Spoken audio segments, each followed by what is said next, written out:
Hi, everyone. Welcome back to another episode of Journey to Purpose. Today, I have the wonderful, wonderful Claudia Welsh, who is a communications coach. Claudia, thank you so much for being here. It's a pleasure. First, very easy question is where in the world are you? Okay, well, this evening I am sitting in the beautiful house located in West London, in Ealing. So that's in West London in the UK. That's where you're hearing from. Oh, just a couple of hours down the road from me for once. Not a Normally, that's flight. fine. Exactly. And right, communications coach. What is that? Was one become one? Well, let's start off with my background. My background, guys, are in the healthcare. So I started off as a diagnostic radiographer and I matriculated from Jamaica, came here, specialized in different areas, went to management and so on. In my senior years in management, I realized something. When we sat in a boardroom and we saw people coming in representing their departments, the departments that thrived were the ones that had leaders that could speak on behalf of their subjects, and they were confident in how they delivered their information, and they would push back because they were also knowledgeable. They were prepared when they come to these meetings. And then the departments that would suffer would be the ones who had the leaders who would just sit quietly by, and whatever is given to them, they would actually just pretty much take it and go to their department, expecting their department to do more. And as I realized, I thought about, I said, why is it that when people comes into the position of leadership, they are not trained to be leaders? And one of the biggest thing in leadership is good communication. If you go to a job interview, one of those interpersonal skills or soft skill that everybody wants you to have is effective communication. Now, effective communication doesn't mean you have to have the accent of a certain country or a certain place. You can be who you are and still be an effective communicator. So what I started doing in that place of work, I started to onboard my new members myself. And one of the biggest thing that I would do, apart from having a body system and telling them what they needed to do, I would give them something to do on communication, how to communicate in the workplace, what will work, what will not work. And it's over time, one of the radiologists came to me and he said to me, you're doing quite a lot of stuff that's around HR and learning. And I was like, I don't see that, but that's what they saw. Not long after, my guys were going out representing the department in different areas, and people would give me the feedback. Ooh, they're confident, they're very intelligent. And before you know it, my fellow colleagues were sending their onboarders to my sessions because I made them regular. And they would come and they would learn because people wanted their staff members to be able to represent as well. And I tell you what, I won't say the name of the healthcare facilities, but they are still using it. They're still using that Amazing. method that I have there. So when it comes to communication coaching, it's allowing people to be free to speak, communicate in whatever other way, because it's not only through speaking. You have your body language, you have your eye contact, you have your written communication, like those wonderful emails that we can, interpret. I could go on a whole session about it. So when people are communicating effectively, then we know that there will be progress because what Hmm. is said is understood the way it is intended to be understood. And the reaction will be one that is expected to be around what has been discussed. And so I realized that you don't have to be the prime minister of the country or the president to understand the importance of effective communication. And that's what I help people with. Purely how to talk and to get things done through your words and through how you present what you're presenting. So communication coach, that's what I help people do. Now, that ranges across a lot of things, but the main area for me would be public speaking coaching and the different ways in which people can public speak, the different platforms. Sometimes you go to a board meeting, it might be a networking group, it might be a business lunch where you're working on projects, and it might be very formal, it might be a charitable do, and so on. And these are the things that I actually help people to recognize and adjust how they speak on the various platforms. So pretty much that's what a communication coach does. How to become one? Just practice your good communication skills within yourself. Because I tell you what, I don't, apart from going to do, if you're doing journalism or something in media, in most cases, you don't have a platform as such. You'd have Mm, to know somebody who's experienced and has branched out as a business. They're usually smaller business or micro businesses. And you do have big entities that do them, but they are few and far between. But having the confidence to speak and to train people is important. Having the skill to do so and having good emotional intelligence, knowing how to read a room and identify what your potential client is saying to you or telling you, and how to interpret that so you can give them the best service. And the rest will come with experience, because with experience come wisdom and effective communication skills. So I love that. that's how I would say you could start on your way to becoming a communications coach. Amazing. And you touched on a lot of different things I want to just unpick a little bit. But Yes. the first thing that actually came to mind was you talked about leadership and communication is Jacinda Ardern, the former New Zealand Prime Minister. Have you ever come across her? Because Yes. I think she's got a degree in like communication or something. She has. And I found her always, and I know that like within New Zealand, there's always mixed feelings, but from an external person looking in, I always thought she was a really good communicator. And so looking at someone like her, that the elements you talk about, it's writing, it's speaking, it's understanding how much will be received. Are there common errors that you see with people in terms of this whole package of how to communicate well? How do you get from a Jacinda to a, I don't know, well, how do you get to To Jacinda, I be guess? you an effective communication speaker? Yeah. Thank you for asking that. That's a great question. Now, most times we see public speaking being done in formal settings. So it's either if you go to church, the preacher preaches, and if you go to parliament or you watch your television, you can see people having their formal speech. First thing is first. You're not trying to be anyone else. You're going to be you.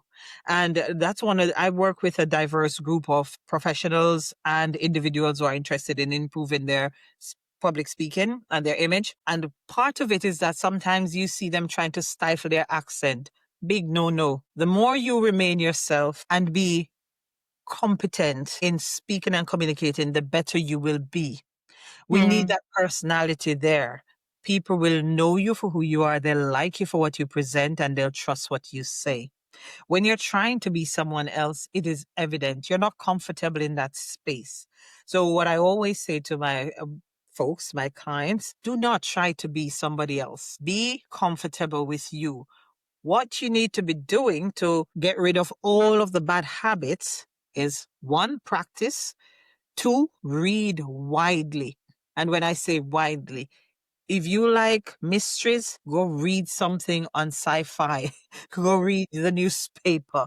Read a children's book. Widen what you read. When you do that, what you're actually doing is broadening your vocabulary. You're Mm. you're making more words, you're making yourself more knowledgeable, you have more information to share, and you will understand people better. And when you think about effective communication and getting rid of those errors, you can also think of your hobbies. What hobbies do you have? Some people play chess, some people maybe would like to ride horses, go for walks, whatever it is. Indulge your hobbies, indulge the activities that you do. And I'll give you a case in point. Some places, workplaces will have a day when people from all the different culture will bring something in and they'll share each other's food. Why is that important? It's working on your emotional intelligence. What it is doing is it's making you understand people's perspective. So you will have 10 people from 10 different places.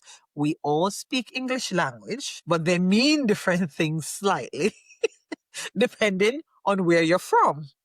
And so when you broaden your horizon, when you go and you watch a play that you're not used to watching, when you go to a restaurant and you eat at a place that you're not normally eating, and you read materials that are different, you are widening your scope of thinking and you're widening your own scope of presence. So if somebody should come to you, and let us say they come from China, there's nothing particular, first thing that came to my mind, and they have a certain practice, then you will think, ah, That's why you may not know a lot about it, but you may know enough to show that you have interest in this person and you understand something about them. And those are the little things that will bridge the big gaps when you're trying to make inroad with doing business, with doing charities, with whatever it is your ambitions are. So do not try to be somebody else. Read widely, please. Read.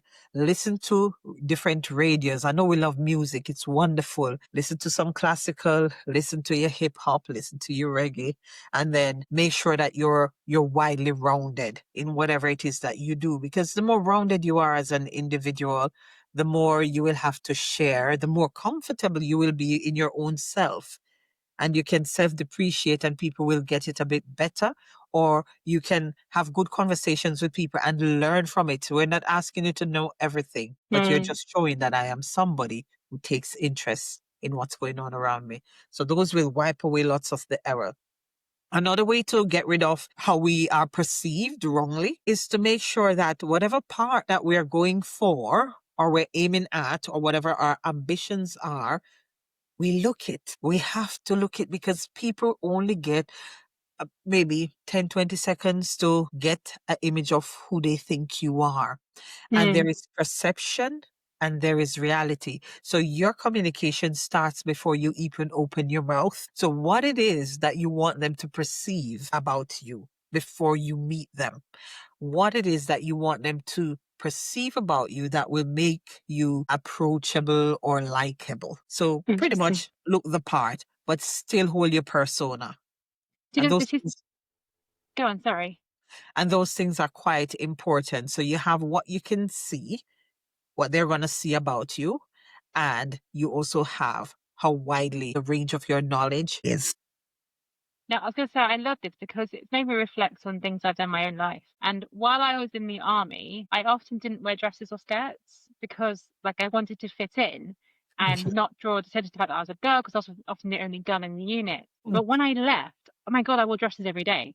Like, because I wanted to be a girl. Like, I really wanted to embrace that. And I Yes. never thought about it how, and thinking back, it goes, well, that was because in the army I wanted to not stand out. I wanted to be part of the background One because of of the lads. already standing out already.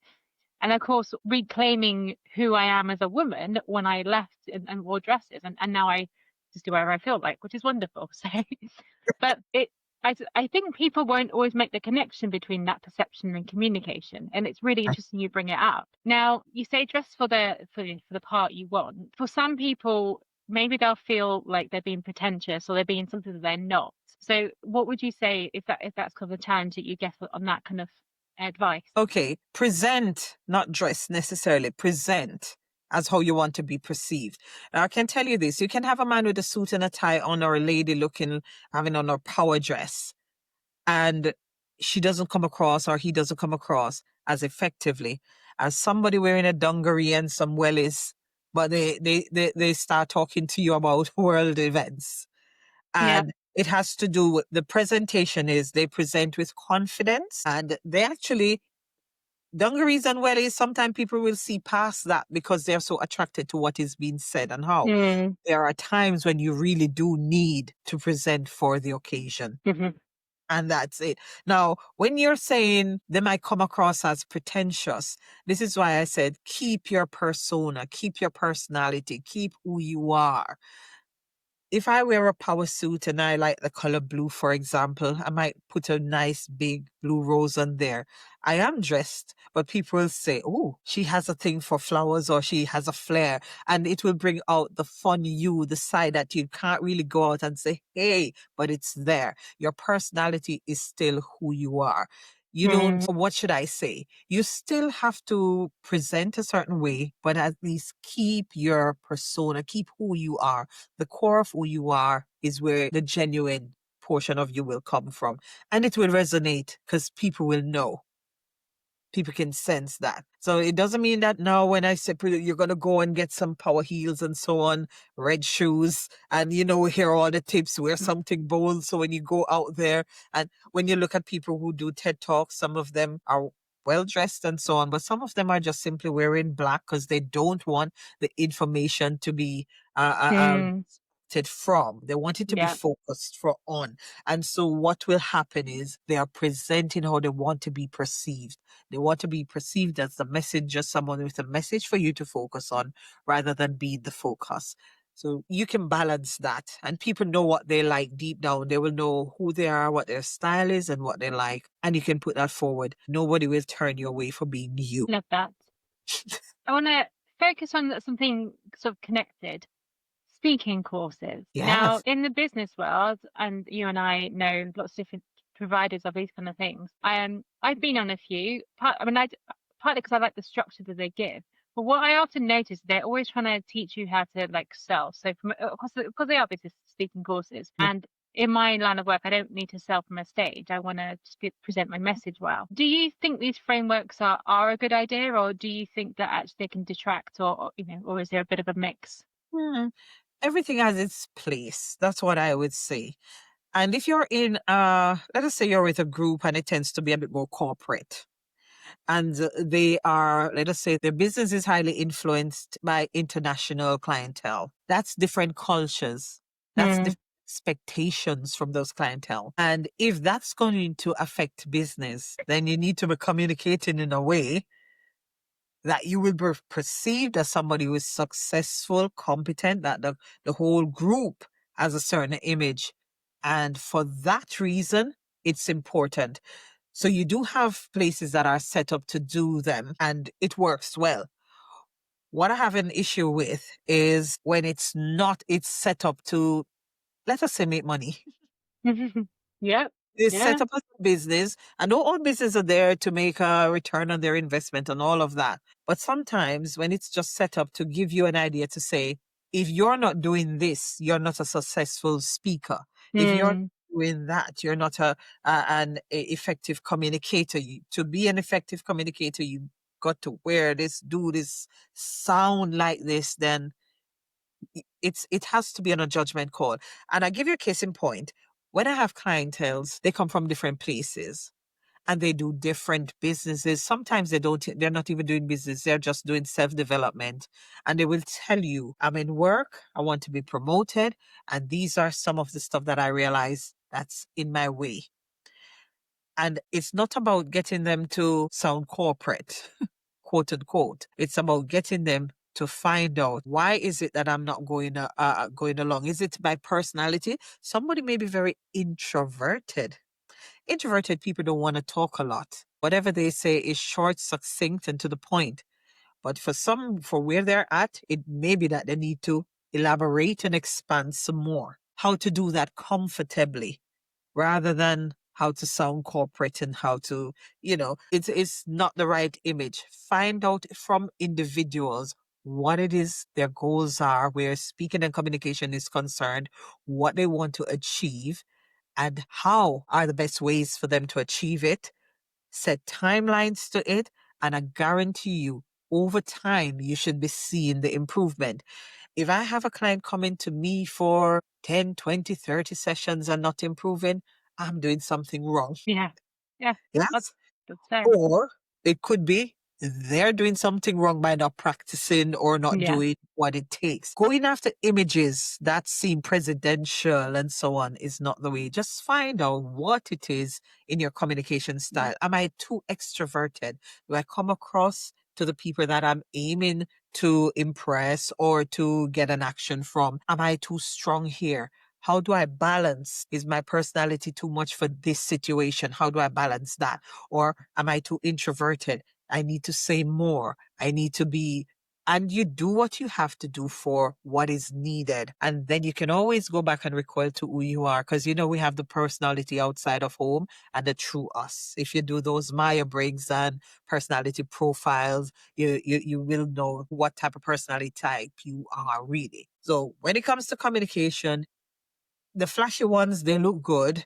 And yeah, but I would say when you're going to ask for help, if you know what you want, say what you want. And if something is not working for you, then you've got to tweak it. And when you say that, I can also say with my clients, I make a curriculum for them. It's designed for just what they've presented. And as we are going along, it's a live curriculum. So as we are learning, guess what? you're starting to realize that, hold on a minute, more focus is needed here, less is needed there, and you adjust. And before you know it, you're starting to see the improvement. And not everybody will come and talk without paper or will make all those right body languages in the right places. Sometimes it will take a little bit more, but what you want to see is the improvement. Some people are quicker, some people take a bit more time and are a bit more paced and methodical. Find out what your clients are like, or find out, understand yourself as a person to know what you want to ask for. I love that. Yes. I'm going to go back to the point about the holistic broadening of everything, Mhm. and also the introvert extrovert thing. So when I was a massive introvert in school, like we moved around a lot. I always had the wrong accent. You know, I was very self-conscious. My dad was the vicar. In a lot of places, of course, you stand out as being the vicar's daughter, all those things. Mm. And I remember when I was in sixth form, so like 17, 18 for those who aren't from the UK, I had to do like a talk in assembly, and I had a bit of paper and I lost my place and I was shaking, and it was probably the worst thing I ever have done. But from that point to where I am now I'll get up in a room with however many people and I'll talk to them, and I'll kind of be me. And you know, I'm in my 40s now. There's been a journey to get there. But Yes. interesting enough, I now know that my negative stress response is to become an introvert. My healthy one is to just go for it, you know. And I know if I'm introverting into myself, it means I'm not in a good place psychologically. Now, I couldn't tell you how I learned some of this stuff. But what I will say is, I think it comes back to what you said around the holistic stuff. So, as you know, I've traveled a lot. I've lived in other countries. I have an interest in everything. I read and listen to anything and everything. And it does mean it's very hard for me to not find some common conversation with somebody when I meet them, either from travel or from something I've read or music I've listened to, Mhm. or history I love, you know, all these things. But I never made the connection until now that perhaps it's because of how holistic my education is, my personal education has been, that makes it easy for me to talk to people. And I think that's when I was 18 and 17 and, you know, I haven't really lived. Well, of course it was overwhelming. Yeah. And if you think about parents, when parents are raising their children, they let them explore everything. Mm, And as they grow up, they find their place. And mm, as they find their place, they're comfortable. So they can be a little bit more bolder, or just accept the fact that they're introverted. It's okay. Being introverted doesn't mean that you don't speak and have fun. It just means that you have a different way of expressing yourself and you look at things from a different vantage point.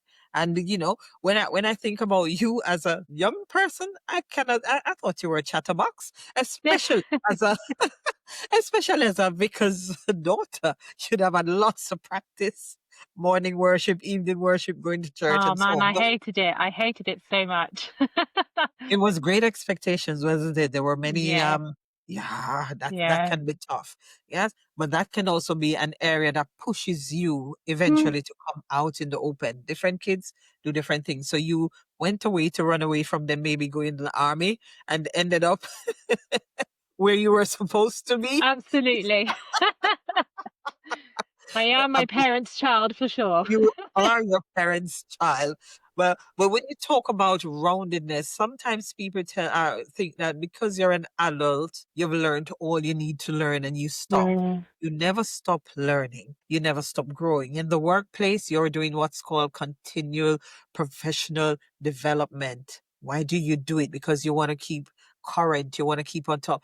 People do that by traveling, picking up new hobbies, meeting people from different places, and trying different foods, simple activities. Trying, some of us come from the city. We start doing potted plants and we learn about different. Some of us take up photography.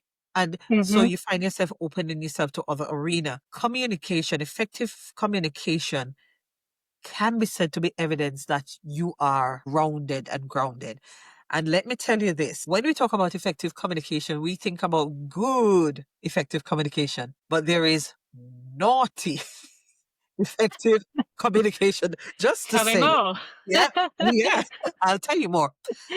When you become an effective communicator, you can either use it for good or you can use it for otherwise. I'm just saying. So when we talk about it, we obviously will associate it with all things being good.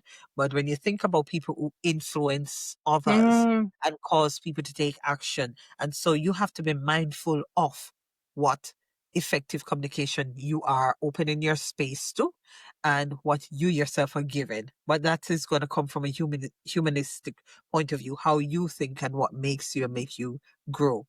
And I tell you, the good examples, you look at our leaders, and I will not call any of their names. And we have those who we like.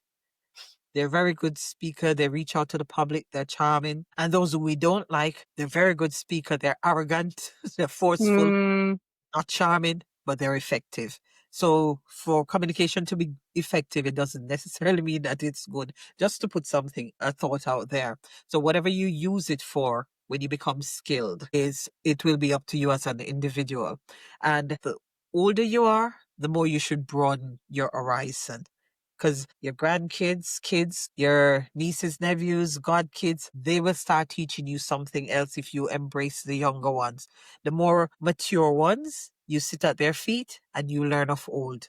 And all those information, they come together and you collect them and you go to work and you're more likable. You see, you can recognize certain characteristic trait and you know how to handle it with dignity rather than with aggression, and you know how to deal with people. And I tell you, if you can communicate well with people, half of your battle is won and half of your goal is met.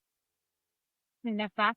I love the health warning actually, because it makes me think about social media and influencers in particular. Uh-huh. And I had this conversation with another friend of mine in Germany, I think it was. They did a study with Instagram and they opened 6 new accounts, and each account looked at 6 videos of one political party. So like first account was like only like the Green Party, the second was only like Conservative, whatever. Over the period of a week, all of the accounts drifted towards the right wing. Oh. And despite the fact that they've not been there in the first place, and the conversation we had was, is it because there's conspiracy theories that the billionaires, the right wing billionaires fund the media? Well, that's possibly part of it, but actually, it's because the messages that go on the right wing accounts, and this is to generalize, but Uh-huh. are normally around hate. Hate is a very strong emotion. It's a very powerful message, and as Gosh. a result, when you're scrolling through your social media, they are the videos that stop you, either because you're like drawn into the outrage, you're drawn into the Curious. drama. Yeah, and then it just keeps going and keeps going. I think, I never thought of it in that way, but absolutely, like all things, these powers can be good, but used for good and for bad. Uh-huh.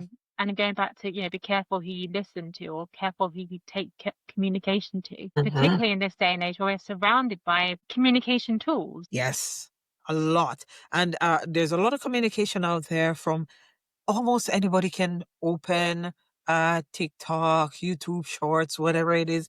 They can open any social media page and platform, and they can go on there and just say what is on their mind. When you're an effective communicator for good, you will know how to control your emotion, Mm. what to say, what not to say, or how you say what you say. Because if you have a message that you feel like you have to bring it across, please go ahead, but think about the how.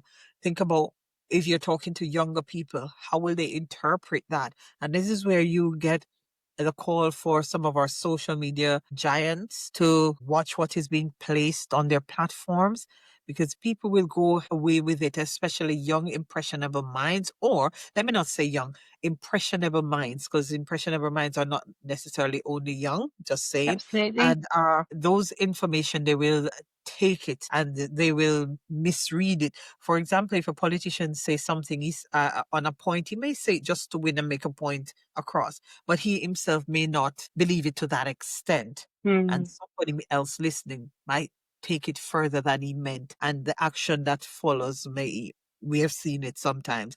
Yeah. Capitol Hill, I will mention nothing. So yeah.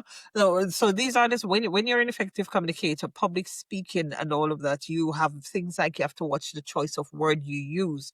What word choice am I using? How will I say what I want to say?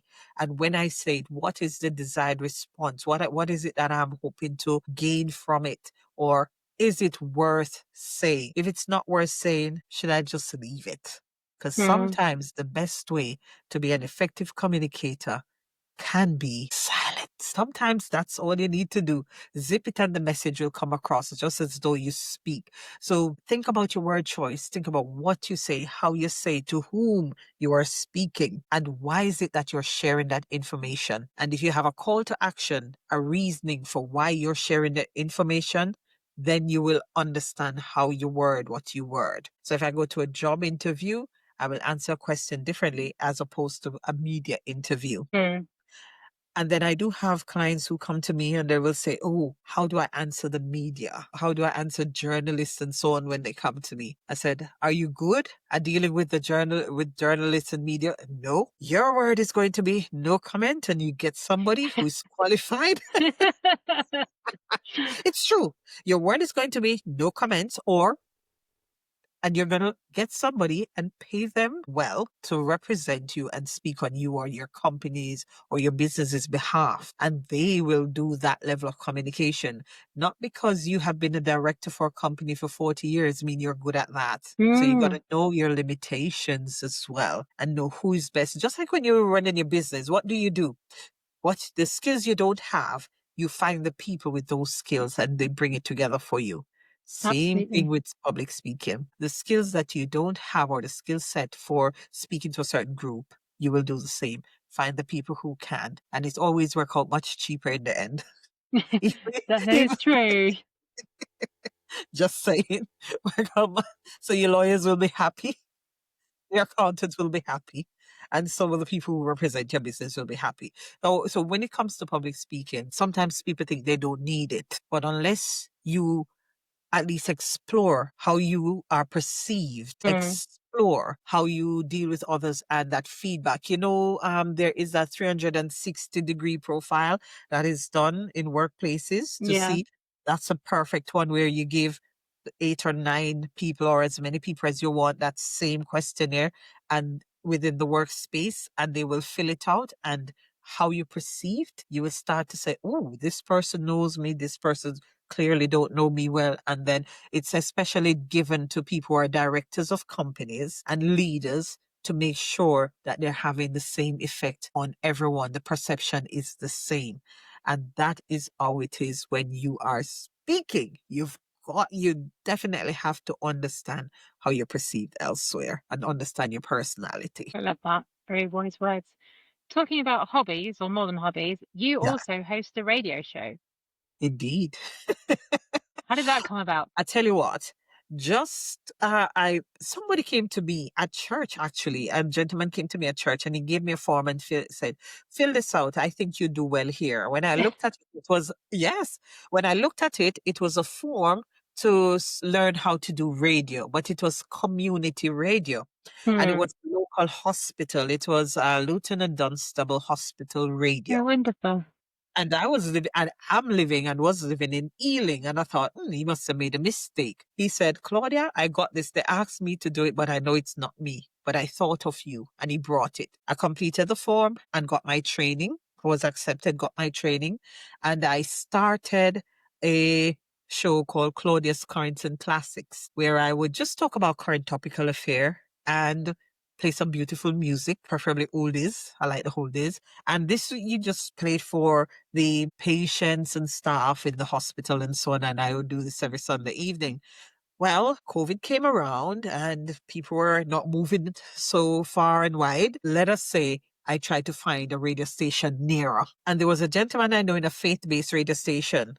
And I called him and said, hey, can I come and get some practice from you? Because obviously I'm not at this other place. I'm not getting the practice. And he said, oh, we only have 3 weeks to open. After that, we'll be closed because COVID, we had to send home the radio presenters and so on. And I thought that Ah. was a bit different. But both of us were there running one program, and we keep that program on repeat with some others. And on the last day, last week when we were supposed to be closing, we told the audience, and they sent us £150,000 to pay for a license. Yes, to pay for the Oh. license. Now, what we were doing, he was good at the presenting. I was good at finding the people, and I had a business networking group. So I was just bringing them on and we were trying to make the topics match somehow, and people were really, I tell you, you becoming genius when circumstances present itself, and that's what was happening. And people were coming from all over. You know, they had people who did psychology, people were doing plumbing business, and somehow we were making it about the Lord with all of that. It was brilliant. And eventually, we formed a group with two other ladies joining us, and it was called Talking Point. And it was a brilliant show. We had it there on Saturdays from about 2 o'clock to 5. We extended it. It was brilliant. But then I got the itch for my own show.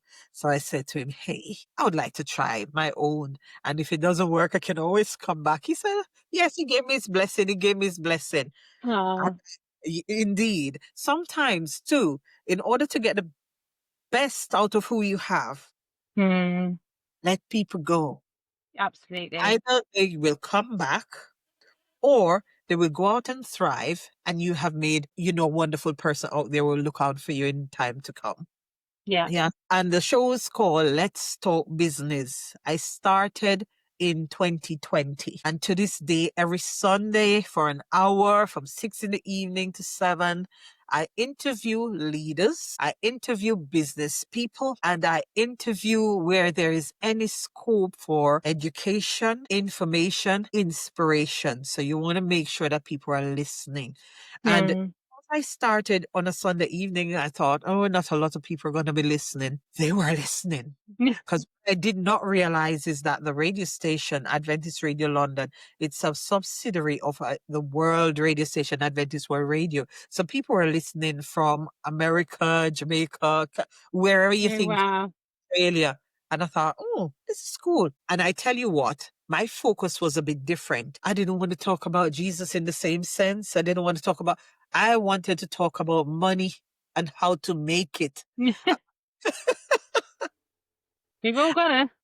Yes. And my inspiration was, listen, we go to church every Sunday, Saturday. Mine is on a Saturday, Sabbath. We go to church and we got preached to. Bring ye all the monies and the whatever into the storehouse of the Lord and give.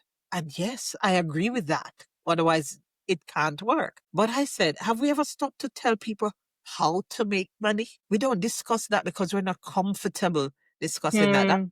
topics we don't like talking about, right? And I said, I want to talk to people about money. I want to hear how you open your business, what you started doing, why you started doing it, and how others can learn from you and what help you want from our listeners. What way can they help your business? So I have interviewed people who are just starting up.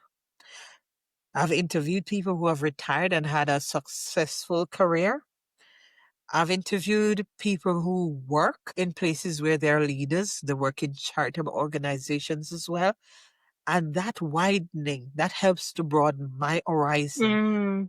Appreciate the different type of skill set, personality types, and all of that to do business. Case in point, on Sunday, I interviewed a lady who she is a construction builder. And I thought, Awesome.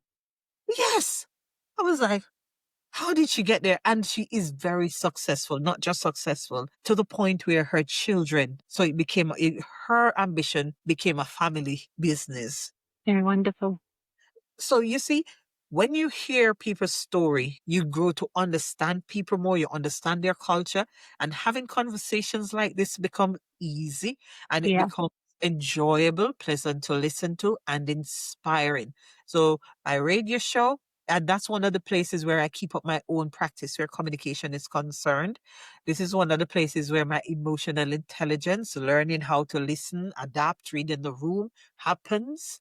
And this is one of the things that I believe it's charitable, so I do it for free. It's one of the things that I believe I can just do and not think about money, even though we're supposed to be business people at as in some parts aspects of what we do. But the key thing is, I love what I do in terms of a radio. It's good for communication.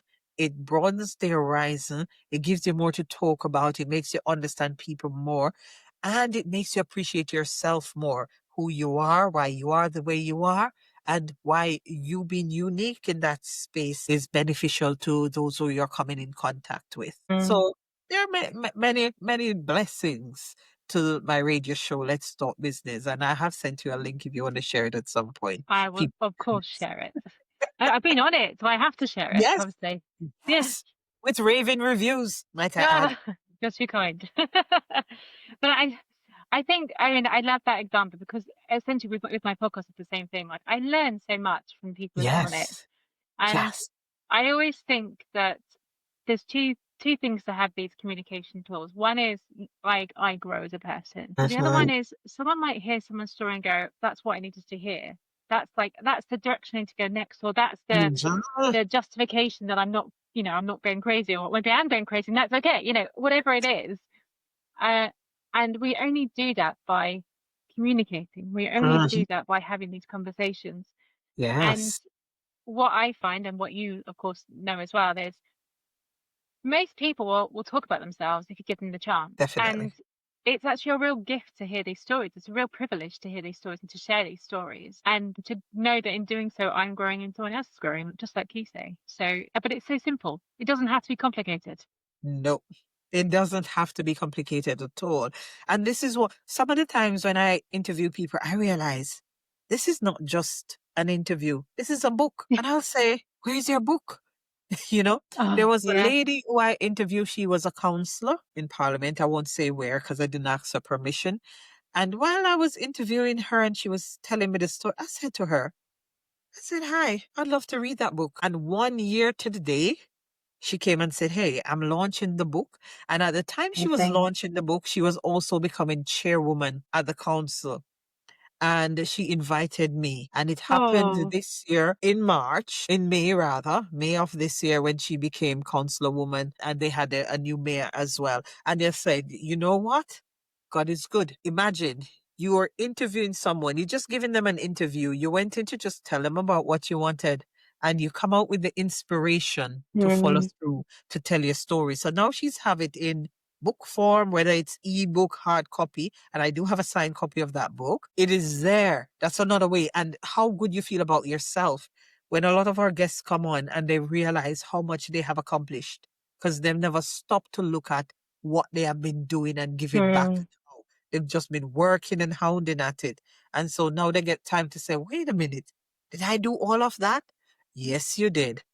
And I always feel very good, very good when people can come have an interview and end up writing a book, going for a job, starting a new business, and it happens. So you're being motivated, you're being inspired, and you are learning how to be more confident in yourself, which makes you a better person to talk. And I do some life coaching as well. You're even better at that. You don't need me after you have, taken on your practices, and you have to practice this. If you're not good at certain things, the only way you're going to get good or better is by continuing. The minute you stop, you lose the language that you've learned and spoke fluently for years. The minute you stop, you have to get a rehearsal to ride that bicycle again. The minute you stop, you have to go and maybe drive around the field before you can drive on the road. So you must continue. I don't want to say it's simple. It takes self-discipline mm. maintained. It is highly beneficial. I love that. What is next for you, Claudia? Where have you got future plans about writing books and inspiration?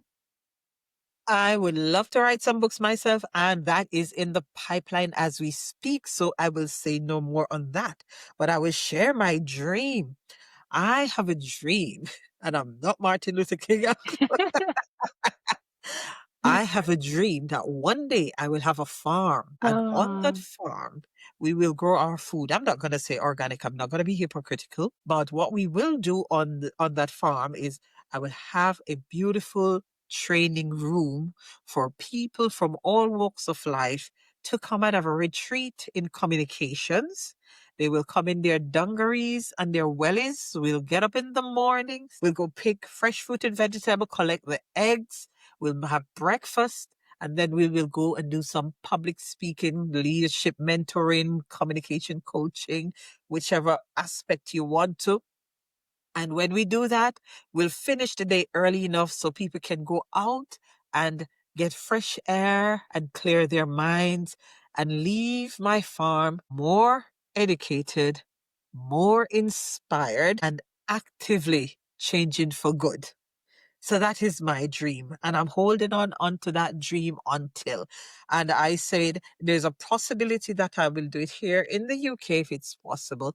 But if I can't do it here, then I will find somewhere that I can do it because I feel that passion to do it. Amazing. Well, I look forward to you opening a common stay and just for the dungarees and welly boots. I'm down with that. I get your hat. That's it. Yeah, yeah. Amazing. Fantastic. Yes. Claudia, how can people find you if they want to come and help you on your journey to having a farm or help their own journey just for public speaking and Okay, communication? there are many ways. One of the things I do every last Friday of every month, I run a 1 hour or 1.5 hour, depending on how it is, public speaking introduction course. Now, all this time have been doing it in person.